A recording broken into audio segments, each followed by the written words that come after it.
ఆమేన్. వీళ్ళరా ఈ సమయంలో మనము క్రీస్తు ప్రభు వారు సిలువలో పలికినటువంటి 7 మాటల యొక్క ధ్యానాలను మనము ప్రారంభించుకుంటా ఉన్నాం. మరి సహోదరులందరూ కూడా సిద్ధపడి ఉన్నారని నమ్ముతా ఉన్నాం. 12 గంటలు కావచ్చింది కాబట్టి మనము ప్రారంభించుకుందాం. ప్రభు అయిన యేసు క్రీస్తు సిలువలో పలికిన మొదటి మాట, యేసు, తండ్రి, వీరేమి చేయుచున్నారో వీరెరుగరు గనుక వీరిని క్షమించమని చెప్పాను. లూకా సువార్త 23వ అధ్యాయం 34వ వచనం. ఈ యొక్క మొదటి మాట సహోదరుడు కె. రామకృష్ణ అన్న మరి ధ్యానం చేయాలని కోరుతున్నా. ఒక్కొక్క మాటకు 10 నిమిషాల సమయం, 10 నుంచి 15 నిమిషాల లోపల సమయాన్ని తెలియజేస్తాం.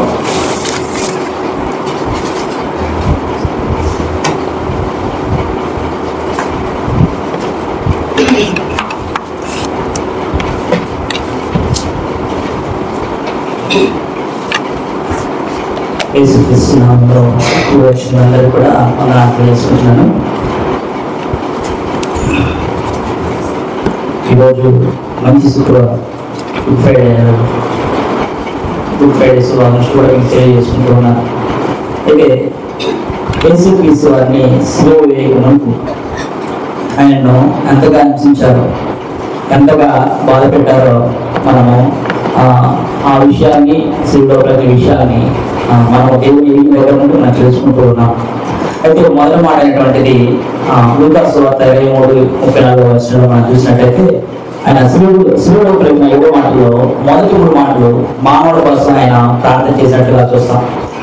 మొదటి 3 మాటలు 7 మాటల్లో 3 మాటలు మానవుల కోసం ఆయన ప్రార్థన చేసినట్టుగా చూస్తాం. మిగతా 4 మాటలు దేవునికి ఉన్న సంబంధం, దేవుడు ఏర్పరిచిన సంకల్పం నెరవేర్చిన విధానాన్ని అక్కడ మనం మాటల్లో మనం చూస్తాం. అయితే ఈ మనం ఆనవాయితీగా వస్తుంది ఈ 7 మాటలు ఒక సహోదరుడు లేక సహోదరులను ధ్యానించుకుంటూ వస్తూ ఉన్నాం. ఈరోజు నేను మొదటి మాటని ధ్యానించవలసిందిగా మనం మొదటి మాటను మనం ధ్యానించుకున్నాం. లూకా సువార్త 23వ అధ్యాయం 34వ వచనాన్ని మనం చదివి చూసినట్లయితే, తండ్రి, వీరేమి చేయించున్నారో వీరెరుగురు కనుక వీరిని క్షమించమని చెప్పారు. ఇక్కడ ఈ మాట మనం చూసినట్లయితే యేసుక్రీస్తు ప్రభు వారు ఈ లోకంలో 33 సంవత్సరం బతికారు. ఆయన బాప్తిజం పొందుకొని అరణ్యానికి వెళ్ళి 40 దినాల ఉపవాసం తర్వాత ఆయన చేసిన పరిచర్య ప్రార్థనతో స్టార్ట్ అయింది. ఆయన శివుల్లో ఆయన చేస్తున్న గొప్ప సంకల్పం, ఆ గొప్ప కార్యం, ఆ రక్షణ కార్యం కూడా ప్రార్థనతో స్టార్ట్ అవుతుంది, ప్రార్థనతోనే ముగిస్తుంది. ఇక్కడ తండ్రికి ఏమి చేస్తున్నారో వీరెరుగురు కనుక వీరిని క్షమించమని అని చెప్పాము అనే మాట మనం చూసినట్లయితే యేసుక్రీస్తు ప్రభు వారు ఈ లోకంలో ఉన్నప్పుడు ఏదైతే చెప్పాడో అది ఆయన జీవితంలో నెరవేర్చాడు. ఆయన జీవితంలో నెరవేరుస్తూనే ఉంటాడు. చాలా మంది ఈ లోకంలో ఏదైతే చెప్తారో అది వారి జీవితంలో వారి క్యారెక్టర్ కనిపించదు. చెప్పడానికి చెప్తారు కానీ వారి జీవితంలో ఆ మాటలు కనిపించదు. కానీ యేసు ప్రభు వారు మత్తయి సువార్త 5వ అధ్యాయం 44వ వచనంలో ఇలా మాట్లాడుతారు. ఒకసారి మాటలు చూసి ముందుకు వెళ్దాం. మత్తయి సువార్త కొండ మీద ప్రసంగం చాలా ఫేమస్. ఆ ప్రసంగం ఒక మాట ఉంటుంది. 5వ అధ్యాయం 44వ వచనాన్ని ఒకసారి చదివి ముందుకు వెళ్దాం. నేను మీతో చెప్పినది ఏమనగా, మీరు పరలోకమందున్న మీ తండ్రికి కుమారులై ఉండినట్లు మీ శత్రువులను ప్రేమించుడి. చాలు. ఇక్కడ యేసుక్రీస్తు వారిని ఆయనకి అన్యాయం తెచ్చి ఆయన యొక్క శరీరాన్ని ఒకటికి 40 కొరడాలు, ఆ కొరడాకి 7-49 వారాలు ఉన్నాయి. అంటే ఒక్కోదానికి ఇంత శీల ఉంటుంది. ఆ శీలతో ఒళ్ళంతా కొట్టినప్పుడు మొత్తం దున్నబడింది. ఆయన అంతేకాదు, ఆయన తలకి కిరీటం పెట్టినప్పుడు అందులో శీల ఉంటుందంట. ఆ శీల ఆయన కూర్చున్నప్పుడు ఆయన తలకి పోయింది. అంతేకాదు 150 కేజీల సిలువ, అడ్డకర్ర నిలువుకర్ర 2 కలిపి 150 కేజీలు ఉండేదంట.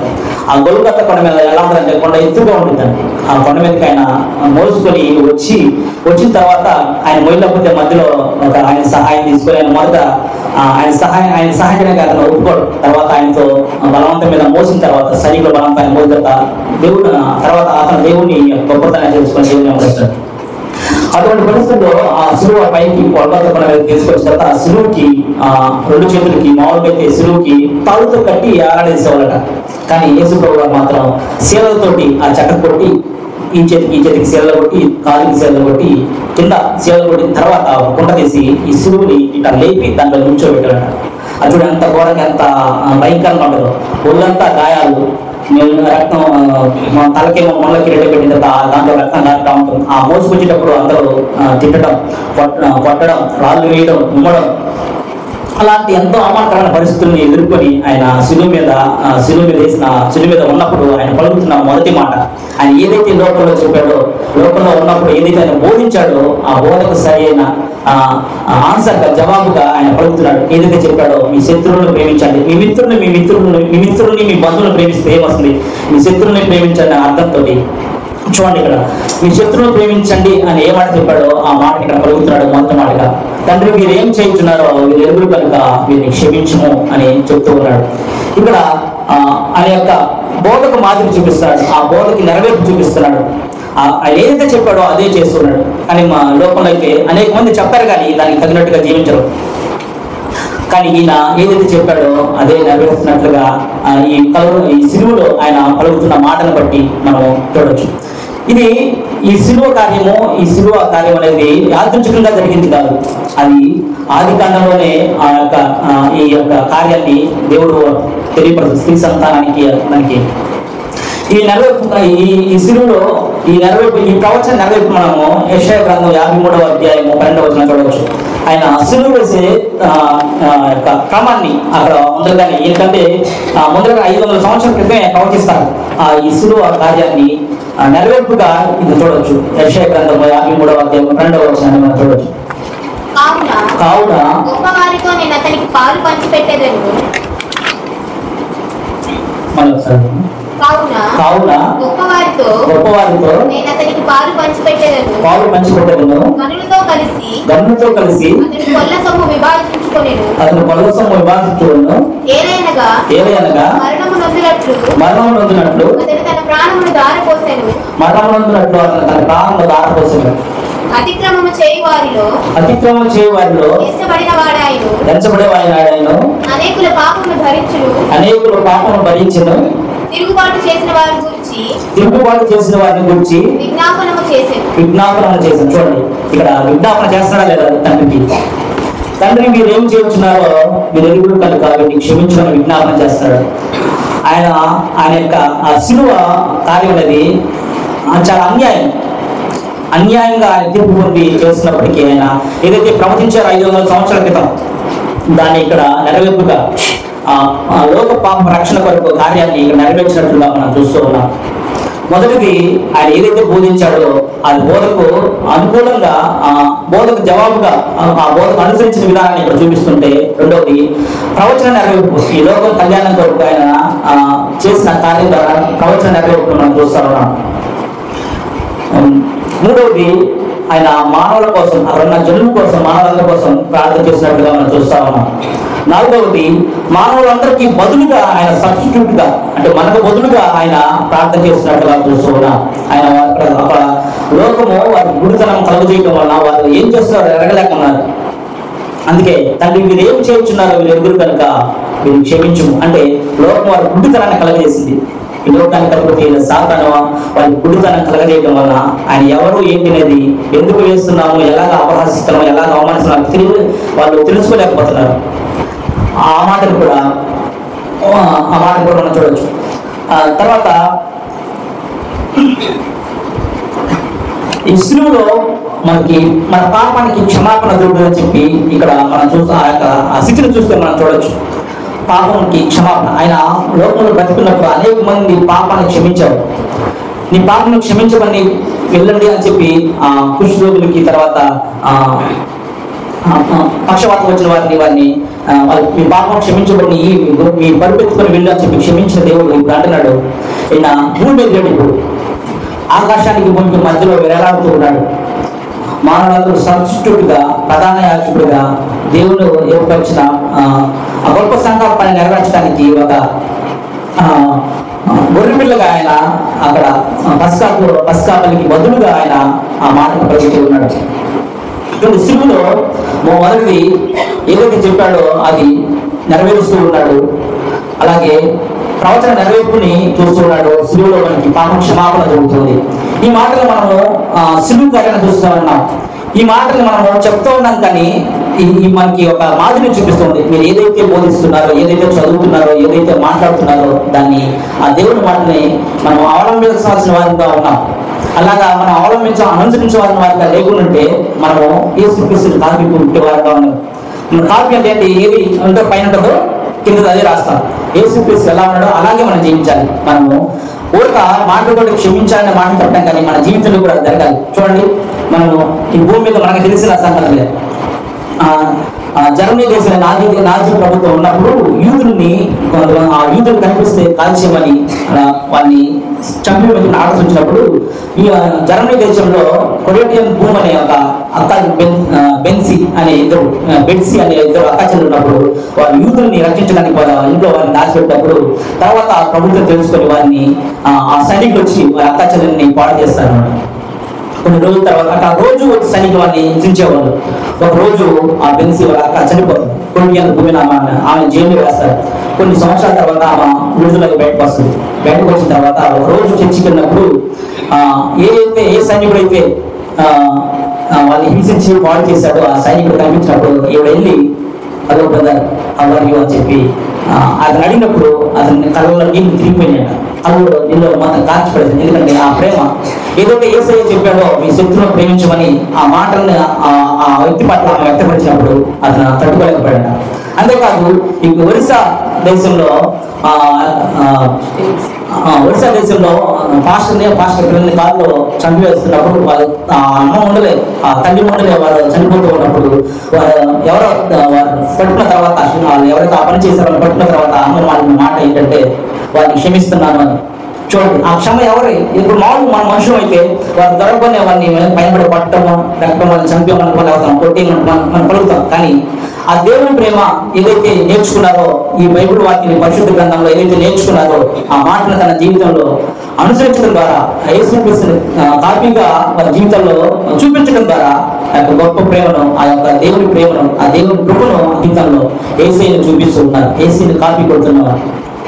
మనం క్రైస్తవమైన మనం కూడా ఆ క్షమాగుణాన్ని కలిగి మనం జీవించాలని చెప్పి యేసుక్రీస్తు మనకు నేర్పిస్తూ ఉన్నాడు. మీరు మీ శత్రువుని ప్రేమించండి అనే మాటను మనకు నేర్పిస్తూ ఉన్నాడు. అంతేకాదు ఈ సిలువలో పాపానికి క్షమాపణ దొరుకుతుంది. ఈ సిలువలో పాపానికి క్షమాపణ దొరుకుతుంది అని మాదిరిని చూపిస్తూ ఉన్నాడు. అలాంటి అనుసరణీయమైన క్షమాపణ పరం కలిగి క్రైస్తవులుగా మనం జీవించాలని కోరుకుంటూ నా మాటలను ముగిస్తూ ఈ మాటలు మన ఇంటిలో దేవుడు మన జీవితంలో ఫలింపు చేయనుగాక. ఆమేన్.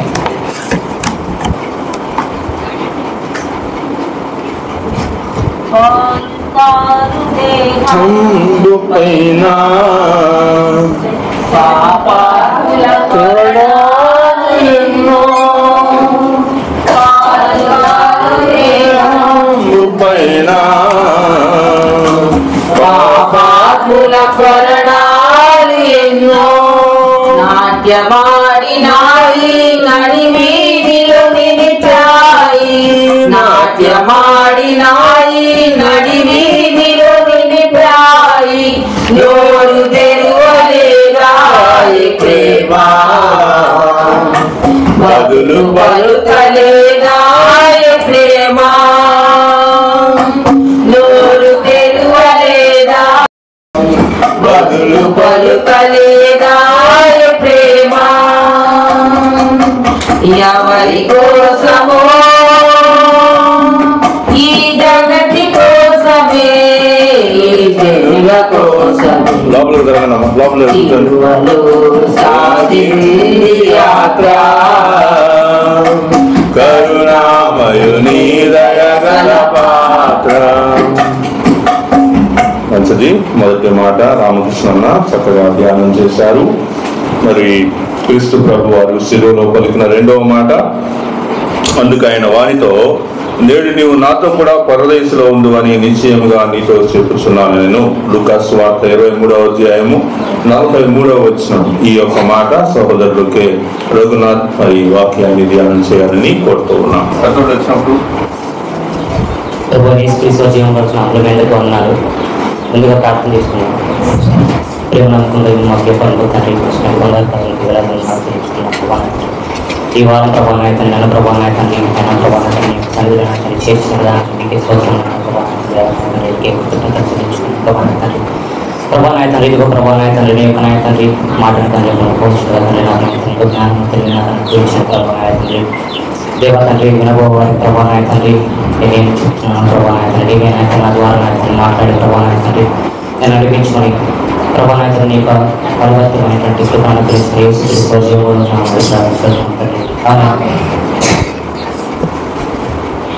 ఈరోజు నేను పలుకోవచ్చినటువంటి మాట నేడు నీవు నాతో కూడా పరదేశంలోని దొంగతోటి ప్రభు యేసు క్రీస్తు వారు కలిగినటువంటి మాట దాని అర్థం ఏంటంటే 23:43 నేడు నీవు నాతో కూడా పరదేశంలో ఉందని నిశ్చయంగా నీతో చెప్పుచున్నాను నేను అని ప్రభువారు దొంగతో పలికిన మాట. అది మనందరికీ తెలుసు. మనము కొన్ని సంవత్సరాల నుంచి వింటా ఉన్నాం, ప్రతి గుడ్ ఫ్రైడే వింటా ఉన్నాం. దాని విషయం ఏంటంటే దొంగ తీర్పులోనికి తేబడడు, అతనికి ఏ శిక్షా విధి లేదని ప్రభువారు పలుకుతున్నారు అనమాట. అంటే లాస్ట్ మినిట్లో దొంగ ఒప్పుకుంటారు అనమాట. ఏమని, నీకు వీలైతే నన్ను ఈ యొక్క శిక్షా విధిని తప్పించమని ప్రభువారు కోరుకుంటారు అనమాట. ప్రభువారిని దొంగ కోరుకుంటాడు. కోరుకున్న తర్వాత వెంటనే ప్రభువారు అంటాడు, నేడు నీవు నాతో కూడా పరదేశంలో ఉంటావు, అంటే నీవు నాతో కూడా పరలోకంలో ఉంటావు అని అర్థం కదా. మరి నా క్వశ్చన్ ఏంటంటే, మీకు ఇప్పుడు దొంగకు తీర్పు ఉందా లేదా? లేదు కదా. దేవుడు చెప్పాడు కదా, అనేక మంది శిష్యుల ద్వారా పలికించాడు. ఏమని పలికించాడు?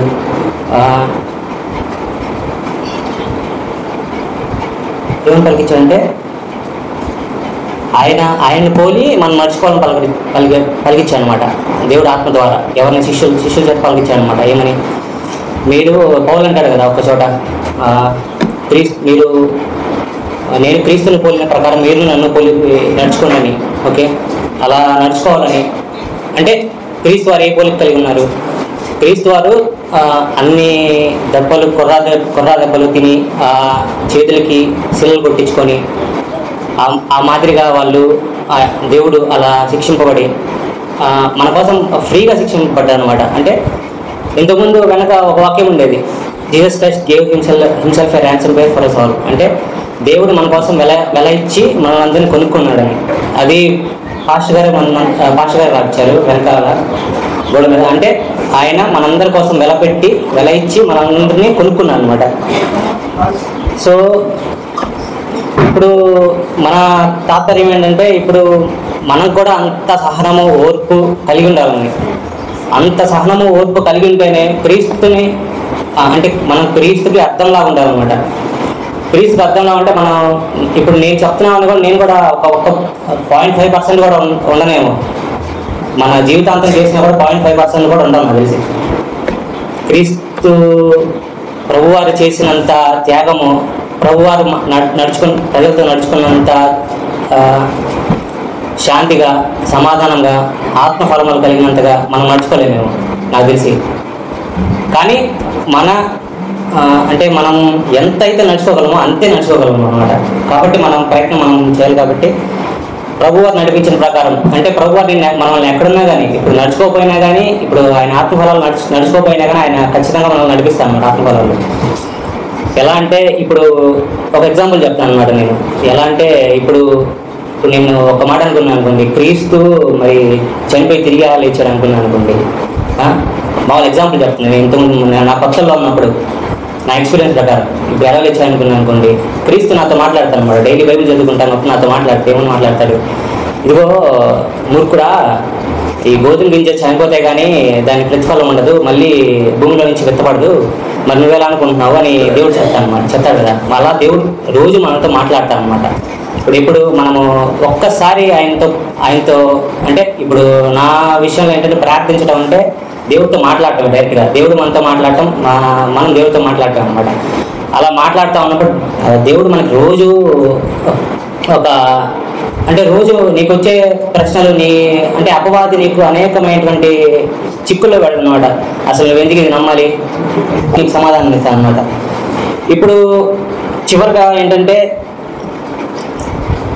ఇప్పుడు ఆ దొంగకి దొంగలోకి తీర్పులోకి రాబడలేదు. ఎందుకు రాబడలేదు? ఎందుకంటే ఆయన పాపాలు ఒప్పుకున్నాడు కాబట్టి, ప్రభువారే స్వయంగా చెప్పాడు కాబట్టి, ఓకే, ప్రభువారే స్వయంగా చెప్పారు కాబట్టి తీర్పు లేదు ఇంకా. సరే, ఇప్పుడు మనకి దొంగకి ఏంటి ఛాన్స్ లేదు ఇంకా ఆత్మఫలాలు ఫలించడానికి, ఇట్లా దేవుడి మార్గంలో నడిపించడానికి, ఆయన ప్రభావాలను పొందుకోవడానికి, ఆత్మఫలాలు కలిగి ఉండడానికి ఛాన్స్ లేదు. కానీ మనకుంది ఛాన్స్, మనందరికీ ఉంది ఛాన్స్. రోజు ఎలా నడవాలి, ఎలా ఆయనతో వాక్యం నడిపించబడాలి. ఆయన ఇప్పుడు మీరేమైనా ప్రాబ్లమ్స్ ఫేస్ చేస్తాను అనుకోండి, అంటే ఇప్పుడు ప్రాబ్లమ్స్ అంటే ఏం లేదు, రోజు మనకుండే మీరు అంటే బయటికి వెళ్ళగానే ఏదో ఒకటి మీకు రోజు ఏదో ఒకటి జరుగుతూ ఉంటుంది అనమాట.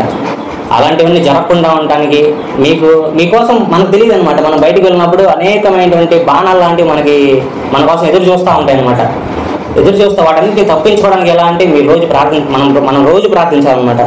నేను చేసేది చెప్తున్నాను, మీ గురించి కాదు. నేనేం చేస్తానంటే రోజు ప్రార్థిస్తాను అనమాట బయటికి వెళ్ళే ముందర. ఓకే, ప్రార్థించేసి ఒక్క వాక్యం వచనమే చదువుకొని వెళ్తాను అనమాట. వెళ్ళినప్పుడు ఏంటంటే వాటన్నిటి నుంచి నేను తప్పించబడతాను అనమాట. సో ఇప్పుడు లాస్ట్ తాత్పర్యం ఏంటంటే, మనం ఇప్పుడు పరలోక రాజ్యం చేరాలంటే క్రీస్తుని పోలి నడుచుకున్న ప్రకారం, ఓకే, మనం పరలోకంలో ఉంటామని చెప్పిన ప్రకారం ఇప్పుడు మనం ఏంటంటే ఇప్పుడు క్రీస్తుని పోలి ఎలా నడుచుకుంటాం అనే దానికి నేను ఒక రెఫరెన్స్ చూపిస్తాను అనమాట. 2 కొరింథీయులు 3:18 ఒకటి ఉంటుంది అనమాట, ఒక వచనం.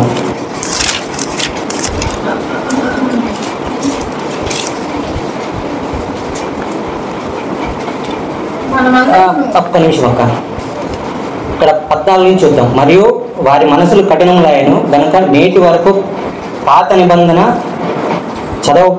చదవబడినప్పుడు అది క్రీస్తునందు కొట్టివేయబడిను వారికి తేటపరచబడక ఆ ముసుకే నిలిచి ఉన్నది. అంటే మనమందరం ఏంటి, మనకందరికి ముసుగులు కలిగి ఉన్నాం అనమాట.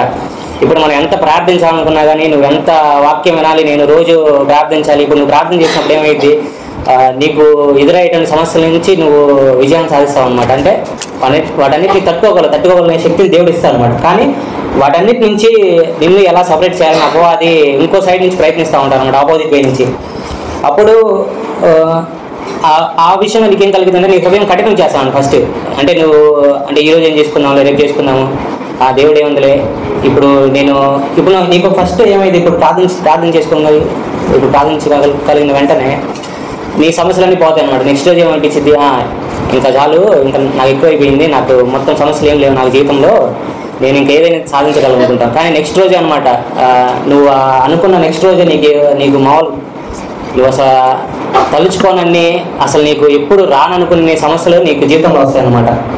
ఓకే, సో అలాంటి ముసుగు కలిగి ఉండకుండా ప్రభువారి ఇక్కడ ఏమని చెప్తున్నాడు, మరియు వారి మనసులు కఠినములాయను గనుక నేటి వరకు పాత నిబంధన చదివినప్పుడు అది క్రీస్తునందు కొట్టివేయబడనని వారికి తేటపరచబడక. అంటే క్రీస్తు ఆల్రెడీ సిలువలో మరణించి వారి యొక్క పాపాలను కొట్టివేశారు అనమాట.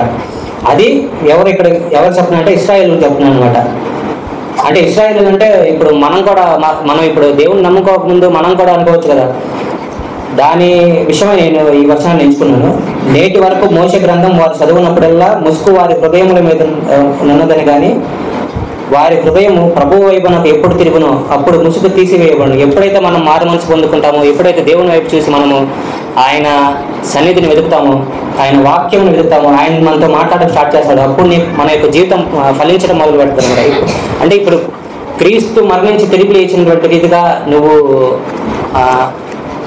నీ యొక్క జీవితం కూడా, అంటే నువ్వు ఇంతకుముందు పాపంలో ఉన్నావు, ఆ యొక్క పాపం విషయం మరణించి ప్రభు అయిన యేసుక్రీస్తు వారిని ఒప్పుకొని నువ్వు మనం అందరం నూతనంగా ఫలించాం కాబట్టి ఆయన్ను వెతుకుతున్నటువంటి వారం కాబట్టి మనము ఎల్లప్పుడూ ఆయనలో ఉన్నటువంటి వారం అయినాము. ఓకే, అంటే ఇప్పుడు మన ముసుగు తీసివేయబడింది అనమాట, కంప్లీట్గా తీసివేయబడింది. ఇప్పుడు ప్రభు మనతో కమ్యూనికేట్ చేస్తున్నాడు, అంటే మనతో మాట్లాడుతున్నాడు. ప్రభు యొక్క ఆత్మ ఎక్కడ నుండో అక్కడ స్వాతంత్రం ఉండదు. అంటే నువ్వు ఇంతకుముందు బానిసం అనమాట. అంటే బానిసం అంటే పాపంలో మునిగిపోయినటువంటి వాడు. అంటే నేను ఇంతకుముందు ఎలా ఉండే వాళ్ళం అంటే, అబ్బా నేను ఇప్పుడు పాపం చేశాను, నాకు ఇంకా ఏం స్కోప్ లేదు. అంటే స్కోప్ అంటే ఇంకా నేనేం చేయలేమేమో, ఇంకా నేను చచ్చిపోతానేమో, ఇంకా నాకు నా చుట్టూ దరిద్రాలు ఉంటున్నాయి, నేను ఎప్పుడు ఇంతనేమో, నేను ఏది సాధించలేను నా జీవితంలో, ఇంకా అలా అనుకుంటాం అనమాట. అలా చిన్నగా అలాంటి థాట్స్లో వెళ్ళిపోతాం అనమాట. నేను ఇంకా పనికి మారినటువంటి వాడిని, నేను అంటే నన్ను ఇంకా దేవుడు పట్టించుకోడు, అలాంటి థాట్లోకి వెళ్ళిపోతాను. కానీ ఇక్కడ దేవుడు ఏం చెప్తున్నాడు? స్వాతంత్రుడు అని చెప్తున్నాడు. అంటే నువ్వన్నీ జయించేసి, అంటే నీకన్నీ అక్కడ పొదువు లేకుండా ఉన్నాయి, కానీ వాటిని మనమే కాలదనుకుంటున్నాం అన్నమాట పాపం చేసి. కాబట్టి ఆ పాపం చేయకుండా ప్రభు వారు ఎన్నుకున్నటువంటి ప్రణాళికలో మనం ఉన్నామని తెలుసుకున్నాము. ఇక్కడ లాస్ట్ వర్డ్ వచ్చేసి, మనం అందరము ముసుగు లేని ముఖముతో ప్రభు యొక్క మహిమను అద్దం వలె ప్రతిఫలింపజేయచ్చు, మహిమ నుండి అధిక మహిమను పొందుచు ప్రభు ఒక ఆత్మ చేత ఆ పోలికగానే మార్చబడుచున్నాము. అంటే నువ్వేం చేయని అవసరం లేదనమాట. నువ్వు ఊరికి ప్రార్థన చేస్తే చాలు, ప్రార్థించి ఆయన వాక్యాన్ని ధ్యానిస్తే చాలు, ఆయన నీతో మాట్లాడతాడు, నువ్వు ఆయనతో రోజు మాట్లాడుకుంటూ ఇప్పుడు అంటే కొన్ని చెప్తా ఉంటే మీకే ఆశ్చర్యం కలుగుతూ ఉంటుంది అనమాట. ఇప్పుడు మీకు ముందే చెప్తాను అన్నమాట దేవుడు, అక్కడ మాకు నీకు ఈ పరిస్థితి ఎదురవుతుంది. నువ్వు అంటే నా ఎక్స్పీరియన్స్ ప్రకారం ఏంటంటే, ఇప్పుడు నేను ఏదైనా ఇంటర్వ్యూ ఫేస్ చేస్తున్నాను అనుకోండి, ఇప్పుడు నేను కొత్త ఆపర్చునిటీ కోసం ఫేస్ చేస్తున్నాను అనుకోండి, నాకు ముందే అది ఆ క్వశ్చన్ చదువు, ఆ క్వశ్చన్ ఇంటర్వ్యూ చెప్తాడు, అడుగుతాను నువ్వు అదే చదువుకోవాలని చెప్తాను స్టూడెంట్స్ ప్రకారం చెప్తుండే. అలా మనం ప్రభు అని తెలుసుకొని ఇన్ని గుడ్ ఫ్రైడేలు ప్రతి ఒక్క గుడ్ ఫ్రైడే వెళ్తూ ఉంటుంది అనమాట. ఇంకా మనం 50 years 60 years వచ్చేదాకా ప్రతి గుడ్ ఫ్రైడే వెళ్తూ ఉంటుంది. నేను నువ్వు నాతో కూడా పరదేశంలో ఉంటామని 7 మాటలు పలుకుంటానే ఉంటాను. కానీ మనం చివరికి క్రీస్తుని తెలుసుకోకపోతే ఎందుకు? అంటే నువ్వు దేవుడు నీతో మాట్లాడకపోతే ఎందుకు? వ్యర్థమే కదా. కాబట్టి మనందరం క్రీస్తుని కూడా నడుచుకుంటున్న వారమై నడుద్దాం. ఇదే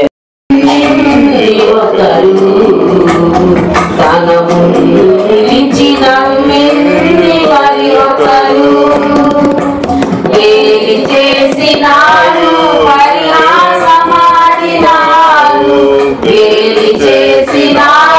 పరిహాసమాడినారు, నోరు తెరువలేదా ప్రేమ,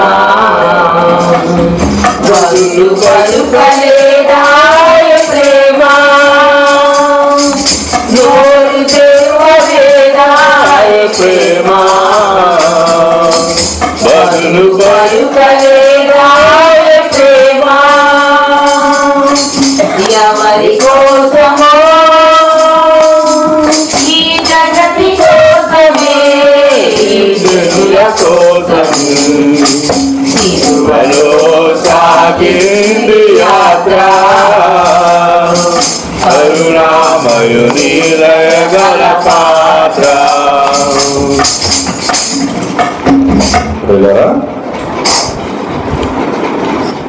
యేసుక్రీస్తు ప్రభు వారు సిలువలో పలికిన 3వ మాట, యేసు అమ్మా ఇదిగో నీ కుమారుడు అని తన తల్లితో చెప్పాను. తరువాత తన శిష్యుని చూసి ఇదిగో నీ తల్లి అని చెప్పాను.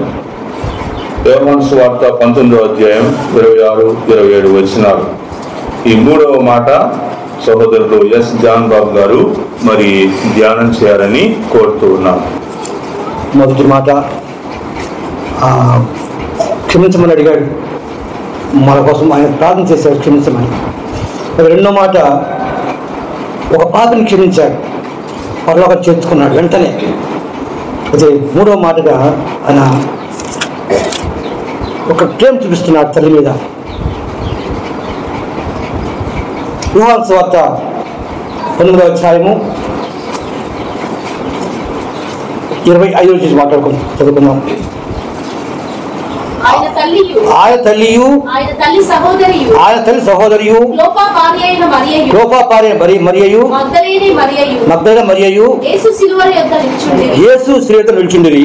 యేసు తన తల్లియు తాను ప్రేమించిన శిష్యుడును దగ్గర నిలుచుండుట చూచి అమ్మా ఇదిగో నీ కుమారుడు అని తన తల్లితో చెప్పాను. తరువాత శిష్యుని చూచి ఇదిగో నీ తల్లి అని చెప్పాను. ఆ గడియ నుండి ఆ శిష్యుడు ఆమెను తన ఇంట చేర్చుకున్నాడు. ఇక్కడ మనం చూసేటైతే ప్రేమ కనబడుతుంది. అయితే తల్లి కూడా ఎంతగానో ప్రేమించింది. ఎందుకంటే దాని తర్వాత ఇంకా కుమారులు ఉన్నారు, కుమార్తెలు ఉన్నారు ఆమెకి. అయితే వారి మీద ప్రేమ కాకుండా యేసు ప్రభు మీద ప్రేమ ఎక్కువ. ఎందుకంటే నా శరీరచ్చగా పుట్టినవాడు కాదు, ఆత్మ సంబంధంగా పుట్టినవాడు, దేవుడి కుమారుడు, దేవుని ద్వారా పుట్టినవాడు కనుక ఎక్కువగా ప్రేమించింది. ఆయన యుక్తకాలం వచ్చే వరకు కూడా తల్లి దగ్గరే ఉన్నాడు, తల్లి దగ్గర పెరిగాడు. ఇంకా ఆప్యాయంగా మనం ఒక సినిమాలు చూసాము, కథలు చూస్తుంటాం. తల్లి కుమారుడు పనిచేస్తుంటే వచ్చి ఆ మొక్కను చూడటము, దాహం వేయటము అలాంటివి మనం చూస్తాం. ఎందుకంటే ఎక్కువగా ప్రేమించింది కుమారుడు. ఎందుకంటే ఆయన ఆ కుమారుడు కూడా శరీరత్వం పుట్టినవాడు కాదు, మన సంబంధంగా పుట్టినవాడు కాదు, దేవుడి కుమారుడు, దేవుడి పుట్టినాడుగా ఎక్కువగా ప్రేమించింది. ఆ సమయంలో అక్కడ అందరూ నిలిచి ఉన్నారు. తల్లి ఉంది, తల్లి సహోదరి ఉంది, అలాగే ఇంకో మరియ ఉంది, కోపల భార్య మరియ ఉంది. వీళ్ళందరూ ఉన్నారు కూడా. చూసినప్పుడు ఒక తల్లి మీద ఆయనకి జాలి కలిగింది. అయ్యో నేను చనిపోతున్నాను కదా. అయితే తల్లికి ఎవరు ఉంటారు? తల్లి ఉండొచ్చు, లేకపోవచ్చు, మీ కుమారుడు ఉండొచ్చు, లేకపోవచ్చు, కానీ ఆ కుమారునికి తల్లి మీద ధ్యాస ఎక్కువ ఉంది. అది నేను చనిపోతే నా తర్వాత ఎవరు చూస్తారు అని ఒక ప్రేమ ఆయనకి తట్టింది. ఎందుకంటే చిన్నప్పుడు ఏ విధంగా ప్రేమించింది తల్లి, అదే జ్ఞాపకం చేసుకుంటే నేను వెళ్ళిపోతున్నాను కనుక తర్వాత ఎవరు? ఆ కుమారు మీద తల్లికి ఏ విధంగా ప్రేమ చూపించిందో ఆ విధంగా ఆ తల్లిని చూసినప్పుడు వారికి ఒక ప్రేమ కలిగింది. ఏం చేయాలి, నేను చనిపోతున్నాను కనుక ఆమెను ఎట్ట వదిలిపెట్టిపోవాలి, ఏదో ఒక పని చేయాలి. ఎందుకంటే అన్నాడు ఆది కాలంలో మనం చూసితే నరుడు ఒంటరిగా ఉంటే మంచిది కాదు అని చెప్తున్నాడు. ఒంటరిగా ఉంటే ఏదో ఆలోచన వస్తూ ఉంటాయి. ఒక్కొక్క వ్యవసాయం ఏం చేస్తుంటే అదే పిచ్చి పిచ్చి ఆలోచన వచ్చి నేను బతకడం ఎందుకు, నేను ఎవరు నాకు ఎవరు ఉన్నారు అని ఆలోచన వస్తుంటుంది. ఆ సమయంలోనే సాధారణ ఒక పేరు కలుగుతా, ఇంకెందుకు ఉన్నావు, ఇంకా చనిపోతుంది కదా, నీకు ఎవరున్నారు, ఎవరు చూస్తారని ఆలోచన సాధారణ చేస్తూ ఉంటుంది. కనుక పిచ్చి ఆలోచన వస్తుంటాయి. కనుక అంటాడు నరుడు ఒంటరిగా ఉండడం మంచిది కాదు అని చెప్పి అక్కడ చెప్తుంటాడు. కనుక ఈ తల్లి కూడా ఒంటరిగా విడిచిపెట్టడం ఇష్టం లేక, ఎందుకంటే ఎక్కువగా ప్రేమించదు కనుక ఆ ఇష్టం లేక తన శిశువు చూసి చూస్తున్నాడు. ఏమో చూసేస్తే నిర్గమకాండము 20 పని చూసేస్తే 20 పరివచనం, నీ దేవుడు యెహోవా నీకు అనుగ్రహించే దేశంలో నీవు దీర్ఘాయుష్మంతుడు అన్నట్లు నీ తల్లిని తండ్రిని సన్మానికం అంటే శాల వేసి దండ వేసి అనడం కాదు, ప్రేమించడం, దగ్గర చేర్చుకోవడం. అయితే అలాగ చేస్తే మనం అంటే దీర్ఘాయుష్మంతులు అవుతాం. నీ దేవుడు యెహోవా నీకు ఇచ్చే దేశంలో ఒక దేశం ఉంది. ఇది శాశ్వతం కాదు, అశాశ్వత దేశం, ఇది తాత్కాలిక దేశం. ఇది ఇప్పుడు ఉంటాం, రేపు వెళ్ళిపోతాం. మనం ఎక్కువ చోట్ల ఉండము, ఎక్కువ కాలం ఎక్కువ. ఎందుకంటే మన దేశం ఇది కాదు, మన యాత్రకు వచ్చింది మధ్యవారం కనుక ఎప్పుడో వెళ్ళిపోతాం. అయితే మనకు దేశంలో పెట్టి దీర్ఘకాలిక దేశం మనకు ఇచ్చాడు దేవుడు. ఆ దేశంలో మనం క్షేమంగా ఉండాలంటే ఏమన్నాడు, నీ కలిసి దేశంలో దీర్ఘకాలిక ఉన్నట్లు నీ తల్లిని సన్మానించాలి. అదే మనం దీర్ఘకాలిక చూడాలంటే మన తల్లిని సన్మానించాలి, మనం ప్రేమించాలి, హక్కు చేర్చుకోవాలి, దగ్గర చేసుకోవాలి అని చెప్తున్నాడు. అది కాక ప్రభు కూడా తన తల్లికి ఒక తోడు అప్పించాలని అనుకుంటున్నాడు. అలాగా మనం అలా ప్రేమించాలి. మనం కనబడుతుంది ప్రేమ, ఆ ప్రేమ కనబడుతుంది. చూస్తే 1వ కొరింథీ రాసిన పత్రిక 13వ అధ్యాయము 3వ వచనం, 13వ అధ్యాయం 1వ కొరింథీ 13వ అధ్యాయము 3వ వచనం, వేద పోషణ కొరకు ఆస్తి ఇచ్చినను 4వ ప్రేమ దీర్ఘకాలము సహించును, దయ చూపించును, ప్రేమ మత్సరపడదు, ప్రేమ దమ్మముగా ప్రవర్తించదు, అది ఉప్పొంగదు, అమర్యాద నడవదు, స్వప్రయోజనం విచారించకూడదు, త్వరగా కోపపడదు, అపకారం మనసులో ఉంచుకోవద్దు. ఎందుకంటే ప్రేమ అదే ప్రేమ ఏంటంటే ఆ విధంగా దీర్ఘకాలము, ప్రేమ దీర్ఘకాలము సహించును. ఆ ప్రేమ మనలో ఉంటే సహిస్తూ ఉంది, ఎవరు ఏం చేసి కూడా సహిస్తూ ఉంది, క్షమిస్తూ ఉంది. అలాంటిది ప్రేమ. ప్రేమ డంబరముగా మాట్లాడదు, గొప్ప చెప్పుకోదు, నేనే అన్నట్టుగా చెప్పుకోదు. ఎందుకంటే ఆ ప్రేమ అలాంటిది. అంతేకాకుండా ప్రేమ డంబరం ప్రవర్తించదు, ప్రేమ ఉప్పొంగదు, గొప్పగా చెప్పుకోదు, నేను కదా నేను చేశానని గొప్పగా చెప్పుకోదు ప్రేమ. అలాగూ అమర్యాదగా మాట్లాడదు. ప్రేమలో ఉంటే పూర్తి కూడా అమర్యాదగా దుష్కరంగా మాట్లాడదు. ఇంకా ప్రేమలో కనుక అలాగ మాట మాట్లాడదు. అయితే ప్రేమ మచ్చన పడదు, ప్రేమ డమ్మగా ప్రవర్తించదు, ఉప్పొంగదు, మర్యాదగా అమర్యాద నడుచుకోదు, స్వప్రజల కొరకు ఆయన ఏంటంటే సొంత ప్రజల కొరకు స్వార్థం చూసుకొని చేసేది కాదు ప్రేమ. కనుక అలాంటి ప్రేమదు త్వరగా కోపడదు. ప్రేమలో ఎప్పుడు కూడా మనం త్వరగా కోపడదు. అలాంటి ప్రేమ, ఆ ప్రేమ మనలో ఉండాలి అని చెప్పి చెప్తున్నాడు. కనుక ఆ ప్రేమ ఉంది కనుక తల్లి ఒంటరిగా విడిచిపెట్టుకోవడానికి చెప్పి ఒక శిష్యుడిని చూసినప్పుడు ఆ శిష్యుడిని ఆ తల్లికి అప్పగిస్తున్నాడు.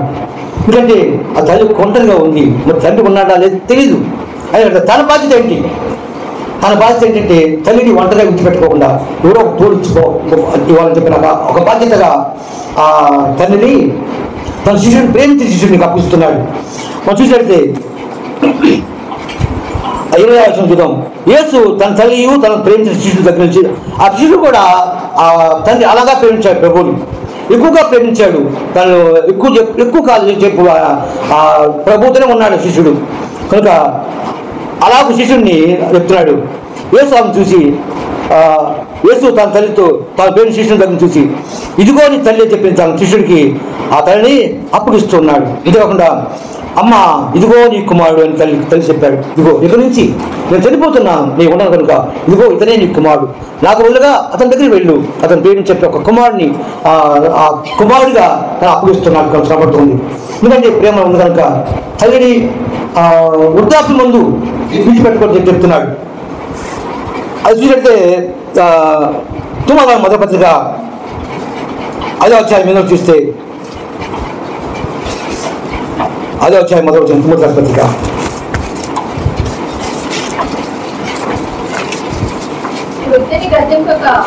వృద్ధుని గద్దెంపక తండ్రిగా భావించి అతను హెచ్చరించము, అన్నదమ్ములను యవనులను తల్లులను 5వ అధ్యాయము 8 చదవండి.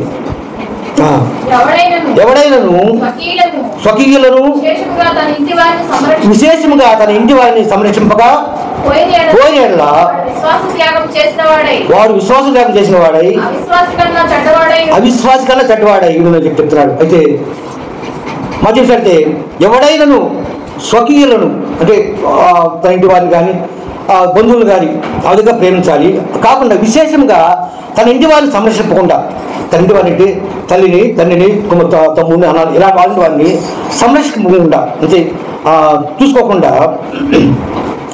సంరక్షింపకుండా విశేషంగా ఇంటి వారిని సంరక్షింపగా పోయిన వాడు విశ్వాస త్యాగము చేసేవాడే ఉంటాడు. కనుక అలాంటి వాడు అవిశ్వాస కన్నా చెడ్డవాడే ఉందని చెప్తున్నాడు.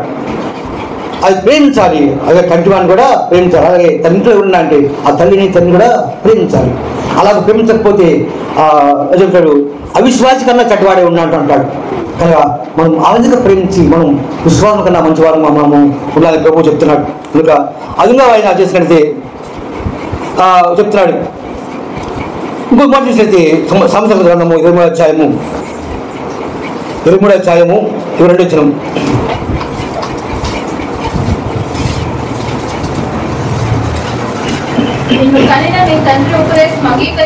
నిన్ను కనిన నీ తండ్రి ఉపదేశం అంగీకరించుము. నీ తల్లి ముదియ ముందు ఆమెను నిర్లక్ష్యం చేయకము. అయితే తండ్రి ఉపదేశం నువ్వు అంగీకరించాలి. కొన్ని మంచి మాట చెప్తుంటారు తండ్రి. అయితే ఈ లోకం ముందు ఉన్న చెడ్డ చెప్పిన మాట వినరు, అంగీకరించరు, కోపడతారు. మంచి మాట చెప్పిన కూడా వాళ్ళకి కోపంగా ఉంటుంది. అయితే అది కాకుండా ఉపదేశం అంగీకరించము. నీ తల్లి ముదియే ముందు ఆమెను నిర్లక్ష్యం చేయగంటాడు. అయితే ఆమె ముదియ ముందు ఆమె ఆ వృద్ధాప్యం ముందు ఆమె ఎప్పుడు కూడా నిర్లక్ష్యం చేయకూడదు, హక్కును చేర్చుకోవాలి, ఆమె ప్రేమించాలి. అందుకే ప్రభు చెప్తున్నాడు, అందుకే ప్రభు అంటున్నాడు ఆమె తల్లిని విడిచిపెట్టడం ఇష్టం లేక, ఒంటరిగా విడిచిపెట్టలేక ఒక కుమారుని అర్పిస్తున్నాడు.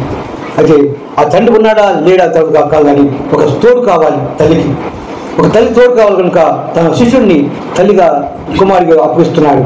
అదిగో ఇదిగో నీ తల్లి చెప్తున్నాడు. కనుక ఆ క్షణం నుంచి ఆమెను సరిగ్గా చేర్చుకున్నాడు. మనం కూడా ఇంకా మనం ఎవరు కూడా ఎప్పుడు కూడా నిర్లక్ష్యం చేయవద్దు. ముది ముందు ఆమెను నిర్లక్ష్యం చేయకూడదు. తల్లిని మా తల్లినే కాదు ఇంటి వారిని కూడా నిర్లక్ష్యం చేయకూడదు. అది మనం ప్రేమించాలి. అది ప్రభు ఎక్కువగా ప్రేమించాడు. ఆయన చేసి మాకు చెప్తున్నాడు. ఆయన చేసిన కనుక మనకు మాదిరిగా ఉంచిపోయాడు ఆయన. కనుక మనం ఆ విధంగా మనం మన తల్లిదండ్రులు ప్రేమించాలి, బంధువులు ప్రేమించుకోవాలి, అది ప్రేమించి చెప్తున్నాడు. అయితే నేను చూస్తున్నాను తల్లిని ఎక్కువగా ప్రేమించే కుమారుడు. అయితే తల్లి ఉన్నా లేకపోయినా కూడా ఒక తల్లి ఏ విధంగా ఉంది అది చూస్తే నాకు ఆ బంధం నా ఇంట్లో కనబడుతుంది. నా ఇంట్లో కనబడుతుంది బంధం.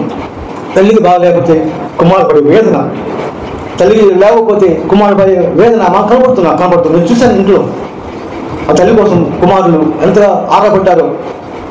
అది ఇంతే కదా, ప్రభు కూడా అంతే కదా చెప్పి నాకు అనిపించింది. అలాగే కుమారుడు గురించి తల్లి కూడా కుమారుడు ఫోన్ చేయలేదే, కుమారుడు కలవలేదే, రాలేదే అని చెప్పి తల్లి కూడా సాయంకాలం వచ్చి కనపడాలి. తల్లికి రాజేష్ కానీ సురేంద్ర కానీ వచ్చి కనపడాలి. కనపడకపోతే ఆమెకు అంత వేదనగా ఉంటుంది. అయితే నా ఇంట్లో అది కనపడింది నాకు. అంతే కదా ప్రభు కూడా తల్లి విడిచిపెట్టలేక ఒక టీషర్ట్గా అప్పగించడం చూశారు. అనగా ఆ విధంగా మనం ఎప్పుడు కూడా విడిచిపెట్టకూడదు. తల్లిదండ్రులు విడిచిపెట్టకూడదు చెప్తున్నాడు. అది మనకు మాదిరిగా ఉంచాడు ప్రభు, ప్రేమను చూపించాడు. తల్లిదండ్రులను ప్రేమించాలి, ఆయన ముదిమేందు ఆమె హక్కు చేర్చుకోవాలి. కనుక ఆమె ఆ విధంగా ప్రేమించాడు, మనకు మాదిరిగా ఉంచిపోయాడు. మనం కూడా ఆ విధంగా ప్రేమించి తల్లిని చేర్చుకోవాలి. ఎప్పుడు కూడా అక్కడ విడిచిపెట్టడం మనం చెప్తున్నాడు. ప్రభు ఇచ్చిన ఈ వాక్యాన్ని ఆమె ఎన్నికల్లో దీవించి ఆశించుగాక. ఆమేన్. హరమును వీడిన ప్రేమ ధరలో పాపిని వెదకిన ప్రేమ